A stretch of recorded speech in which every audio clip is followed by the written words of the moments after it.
Welcome back to another video. और इस video में मैं आपको बताने वाला हूँ ऐसी 5 मिस्टेक्स जिसकी वजह से मेरा 1 करोड़ रुपए से ज्यादा लॉस हुआ है मार्केट्स में। एंड अगर आपने ये 5 मिस्टेक्स अवॉइड कर ली तो शायद आप मेरे लॉसेस से सीख जाओगे एंड शायद आपके लॉसेस जो है बहुत ज्यादा कम हो जाएंगे। बिकॉज अगर आप इन 5 मिस्टेक्स में से एक भी मिस्टेक करो there is a very high chance that आपकी सक्सेस डिले हो रही है एंड बहुत हाई चांसेस है दैट आप प्रॉफिटेबल ट्रेडर अभी नहीं बन पा रहे हो। So let's start off with the number 1 mistake. सबसे पहली मिस्टेक जो अपने मैंने जर्नी में की थी वो मैंने अपनी जर्नी के फर्स्ट ईयर में ही की थी, where I borrowed money from my mother. सबसे इंपॉर्टेंट चीज ट्रेडिंग में पीस ऑफ माइंड है। सबसे इंपॉर्टेंट ट्रेडिंग में ये है कि आप अपने प्रेजेंस ऑफ माइंड में रहो और एक ऐसी सिचुएशन में रहो जहां पे आप पीस ऑफ माइंड के साथ शांति से ट्रेड्स ले सको और ट्रेडिंग कर सको।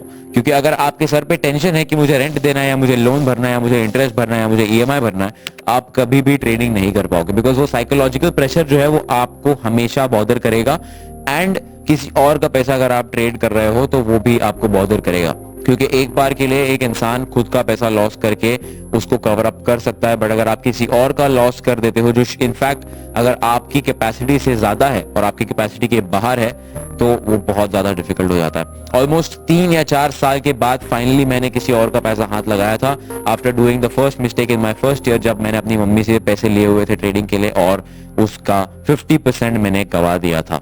That was the biggest mistake that I had done in my trading journey, is that I took the 50,000 rupees from her. That was such a hard part of my trading journey.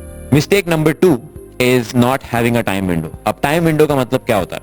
Time window का मतलब ये होता है कि एक specific time, एक specific window determine करना और specify करना for your trades. For example, जब मैं लंदन सेशन ट्रेड करता हूँ फॉरेक्स मार्केट्स में, तो मैं लंदन सेशन का फर्स्ट आवर 12:30 से 1:30 बजे तक दोपहर में India time is when I like to trade. और जब मैं न्यूयॉर्क सेशन ट्रेड करता हूं तो मैं न्यूयॉर्क सेशन का second hour which is 6:30 to 7:30 Indian standard time. और अगर इन विंडोज के बाहर मुझे अपॉर्चुनिटी मिलती है तो मैं ट्रेड्स नहीं लेता हूं, चाहे वो दुनिया की कितनी भी अच्छी ट्रेडिंग अपॉर्चुनिटी हो। कभी अगर मैं अपनी सिस्टम फॉलो कर रहा हूं, अपनी ट्रेडिंग स्ट्रेटजी फॉलो कर रहा हूं, तो ये टाइम विंडोज में बहुत ज्यादा स्ट्रिक्टली फॉलो करता हूं। और अगर आप भी एक ट्रेडर हो और आप अपने ट्रेड्स को जर्नल करते हो और प्रैक्टिस करते हो, I want you to go back to your data and check and you will realize कि 80% ऑफ योर ट्रेड्स जो है वो सेम टाइम विंडो के अंदर आपको बार बार मिल रहे हैं। आपको रियलाइज भी नहीं हो रहा है बट आप जो है सबकॉन्शियसली एक टाइम विंडो फॉलो कर रहे हो। बिकॉज कोई भी स्ट्रैटेजी है, एक स्ट्रैटेजी को काम करने के लिए मार्केट में चाहिए वॉल्यूम, और वॉल्यूम तब आता है जब मार्केट में होती है लिक्विडिटी। लिक्विडिटी कब आती है? लिक्विडिटी आती है मार्केट ओपनिंग टाइम्स पे, जब मार्केट ओपन होता है और जब सबसे ज्यादा वॉलेटिलिटी होती है मार्केट के अंदर। और नॉर्मली वो तब होता है जब लंदन ओपन होता है और जब न्यूयॉर्क ओपन का सेकेंड आवर होता है for the forex markets. This can be different for different markets, but मैं फॉरेक्स मार्केट का रेफरेंस लेके आपको बता रहा हूं। तो मैं चाहता हूं कि आप जाके इसको चेक करो, इसको जाके सेल्फ रिफ्लेक्ट करो कि आपके जितने भी ट्रेड्स, अपना ट्रेड हिस्ट्री देखना और ये देखना कि आपके प्रॉफिटेबल ट्रेड्स जो है वो किन टाइम्स पर आपको बार बार मिल रहे हैं। एंड यू विल रियलाइज कि आप सबकॉन्शियसली इनडायरेक्टली एक टाइम विंडो फॉलो कर रहे हो। नाउ इमेजिन अगर आपने उस टाइम विंडो को पकड़ के सिर्फ उस टाइम विंडो को स्पेसिफिकली फॉलो किया, how many losses will you avoid, how many losses will you stop? Because unnecessarily आप जो है स्क्रीन के सामने पूरा दिन बैठकर अनरीजनेबल ट्रेड्स ले रहा हूं। टाइम विंडो होने का ये भी बहुत बड़ा बेनिफिट होता है कि आपको एक पीस ऑफ माइंड होता है टाइम का, क्योंकि आपको पता है कि मुझे सिर्फ इस वक्त स्क्रीन के सामने बैठना है और उसके अलावा मार्केट कुछ भी करता है मुझे फर्क नहीं पड़ता है। बहुत सारे लोग जब ट्रेडिंग शुरू करते हैं तो वो यही गलती कर बैठते हैं दैट पूरा दिन स्क्रीन के सामने बैठते हैं, जिसकी वजह से ओवर ट्रेडिंग होती है। अगर आप एक बिगिनर और आपने अपनी टाइम विंडो आज स्पेसिफाई कर ली तो आपकी ओवर ट्रेडिंग की प्रॉब्लम भी जो है सॉल्व हो जाएगी। Third and one of the biggest mistakes जो मैंने की थी वो थी नॉट इन्वेस्टिंग इन एजुकेशन। अब ट्रेडिंग कोर्सेज को लेके बहुत ज्यादा नेगेटिविटी फैली हुई है इंडस्ट्री में और सोशल मीडिया में, बट अगर आप ध्यान से देखोगे, अपनी आंखें खोल के, तो दुनिया की सारी इंडस्ट्रीज जो है वो एजुकेशन की वजह से प्रॉपरली फंक्शन कर पा रही है। अगर आप कोई इंडस्ट्री में से एजुकेशन हटा दोगे तो most of those industries will collapse, because education के बगैर कोई सक्सेसफुल नहीं बन सकता है। तो yes, I agree that selling courses if you are not a good trader is incorrect, is unethical, but that doesn't mean कि आप उसके ऊपर एक नेगेटिव माइंडसेट बनाकर बैठ जाओगे। इन्वेस्टिंग इन एजुकेशन इज की। और जब मैंने अपनी जर्नी शुरू की थी, मैंने ऑलमोस्ट 3 से 4 लाख रुपए का टोटल लॉस किया था इनिशियली जब मैंने इंडियन मार्केट में शुरू किया था। एंड इन दीज मार्केट्स मेरा लॉस जो मैंने कहा आपको जो 4 लाख था वो शायद पूरा का पूरा बच जाता अगर मैंने इस 4 लाख में से सिर्फ 1 लाख अपने एजुकेशन में डाल दिए होते, अपने इन्वेस्टमेंट और अपने कोर्स में डाल दिए होते, या एक मेंटोर में डाल दिए होते। और अगर आपके पास पैसे नहीं है एजुकेशन के लिए, then I would suggest stick to YouTube and make sure कि as soon as possible you collect money and invest in your education. क्योंकि एजुकेशन का सबसे बड़ा फायदा ये है कि आप किसी और के 5-6 साल के एक्सपीरियंस को लेके अपना टाइम और एफर्ट बचा सकते हो। And at the end of the day आपको यही देखना है, आपको अपने आप से यही सवाल करना है कि जो मैं प्राइस पे कर रहा हूं उसके अगेंस्ट मुझे कितनी वैल्यू मिल रही है, उसके अगेंस्ट मेरा कितना टाइम बच रहा है, उसके अगेंस्ट मेरा कितना एफर्ट बच रहा है, उसके अगेंस्ट मैं कितना पैसा कमा पा रहा हूं। एंड अगर ये 3 आंसर आपको पसंद आ रहे हैं, that means you should go for that particular education. Because अगर आप बिना एजुकेशन के मार्केट में उतरते हो तो आपका वैसे भी लॉस होने वाला है, you are going to lose money anyway. क्योंकि अगर मेरे पास आज 1 लाख रुपए है और मैं बिल्कुल जीरो नॉलेज से मार्केट में उतर रहा हूं, मेरे पास एजुकेशन नहीं है, मुझे स्टॉप लॉस ही नहीं पता है क्या होता है, मुझे रिस्क मैनेजमेंट ही नहीं पता है क्या होता है, और मैं ऐसे ही ट्रेड करने लगूंगा तो मेरा ऑफ कोर्स लॉस होगा। सो इससे अच्छा put half of the money in your education, 10% of the money in education. That will at least make sure that you do not lose unreasonable amounts of money.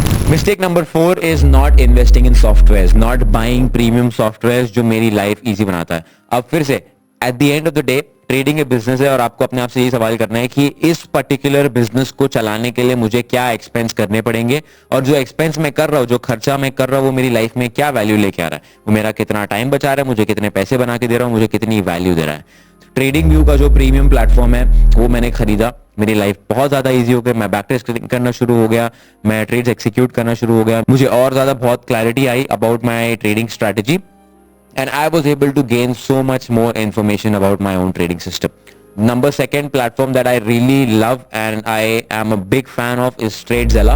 TradeZella के ऊपर मैं अब आज के time पे सारी बैक टेस्टिंग करता हूँ। It is $50 a month. शायद थोड़ा महंगा लगेगा आपको, लेकिन मेरा हाई रिकमेंडेशन ये रहेगा कि उसको सिर्फ 1 महीने के लिए खरीदो और उसके ऊपर प्रॉपर बैक टेस्टिंग करके देखो, and you will realize how much value it brings. I am not trying to promote it here, this is my own experience and I have used it myself and I have been using it myself. अगर आप चाहते हो कि मैं back testing के ऊपर एक video बनाऊं तो जरूर बताना मुझे कमेंट्स में, I will make sure that मैं बैक टेस्टिंग के ऊपर भी एक वीडियो बनाऊंगा आपके लिए।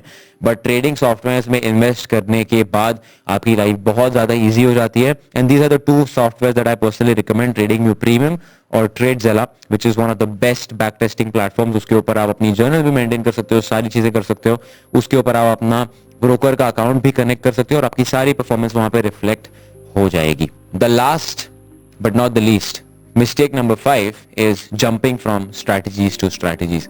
ये गलती बहुत सारे लोग करते हैं। मैंने आज भी देखा है कि कुछ लोग जो 3 या 4 साल से ट्रेडिंग कर रहे हैं आज भी ये मिस्टेक करते हैं कि आज ये स्ट्रैटेजी दिख गई उसके ऊपर जंप कर लेते हैं, कल वो स्ट्रैटेजी दिख गई उसके ऊपर जंप कर लेते हैं। ऐसे आप कभी सक्सेसफुल नहीं बन पाओगे, because at the end of the day आपको सक्सेसफुल बनने के लिए एक कंसिस्टेंट और डिसिप्लिन ट्रेडर बनना पड़ेगा, और अगर आप वो नहीं कर पाओगे तो आपका सक्सेसफुल ट्रेडर बनना बहुत ज्यादा टफ है, बहुत ज्यादा मुश्किल है। क्योंकि strategy is not the big deal. Strategy तो मैं आपको हजारों स्ट्रैटेजी बता सकता हूँ। मैं आपको ये बोल सकता हूँ कि एशिया सेशन जब खुलता है, एशिया सेशन में जब इथेरियम ब्रेक ऑफ स्ट्रक्चर देता है, बुलिश या बेरिश ट्रेंड के हिसाब से आप एंट्री ले सकते हो 15 मिनट के टाइम फ्रेम पे, stop loss below 15 minute time frame. Right now I just told you a profitable strategy, but there is a guarantee that 90% of you watching will not be able to execute this strategy profitably. Why? Because it is never about the strategy. It is about you. It is about how disciplined you are, how consistent you are, and आप कितने determination के साथ एक strategy को trade करते हो. Because एक strategy इतना simple नहीं होता है. एक strategy के अंदर आपको मल्टीपल सेटअप्स दिखते हैं, उन सेटअप्स के अंदर आपको मिस्टेक समझ में आती है, उन मिस्टेक्स के अंदर आपको ये समझ में आता है कि ओके मेरे को बायस कैसे डेवलप करना है, उस स्ट्रैटेजी के अंदर आपको टाइम विंडो समझ में आती है, उस स्ट्रैटेजी के अंदर इतनी सारे कंपोनेंट्स होते हैं, इतनी सारी चीजें होती है दैट सिर्फ एक स्ट्रैटेजी अगर आपने उस तरीके से मास्टर कर ली, you will never even think about jumping to a different strategy. So what my suggestion to you would be is एक strategy पकड़ो, and especially if you are trading forex, one instrument, one setup and one session. These are the 3 key elements for you to become a master of one trading strategy. I repeat, एक setup पकड़ो, एक instrument पकड़ो, चाहे gold हो, चाहे euro USD हो, चाहे कुछ भी हो, एक सेटअप आपको पकड़ना है, एक इंस्ट्रूमेंट आपको पकड़ना है और एक सेशन पकड़ना है। Don't trade the same strategy in different sessions because different sessions के डिफरेंट कैरेक्टरिस्टिक्स होते हैं. लाइक नॉर्मली लंदन सेशन जो होता है वो normally it is very popular for continuation. अगर अप ट्रेंड चल रहा है तो लंदन नॉर्मली कंटिन्यूएशन देता है, बट न्यूयॉर्क सेशन जो होता है वो नॉर्मली रिवर्सल देता है. So it is very important for you to stick to only one trading session. I repeat, and I've said this many times, one setup, one instrument, one session, just these three key components and you will be able to become a master of strategy. And एक बार आपने एक strategy master कर ली, then you can jump to as many strategies as you want, because एक बार आपको जब समझ में आ जाता है कि एक profitable strategy कैसे काम करती है, profitable strategy कैसी दिखती है, then all you have to do is just replicate that same effort and characteristics into a different strategy. But जब तक आप एक strategy को consistently trade नहीं करोगे, तब तक आप कितनी भी strategies try कर लो, आप profitable नहीं बन पाओगे. Thank you so much for watching. I will see you in the next one.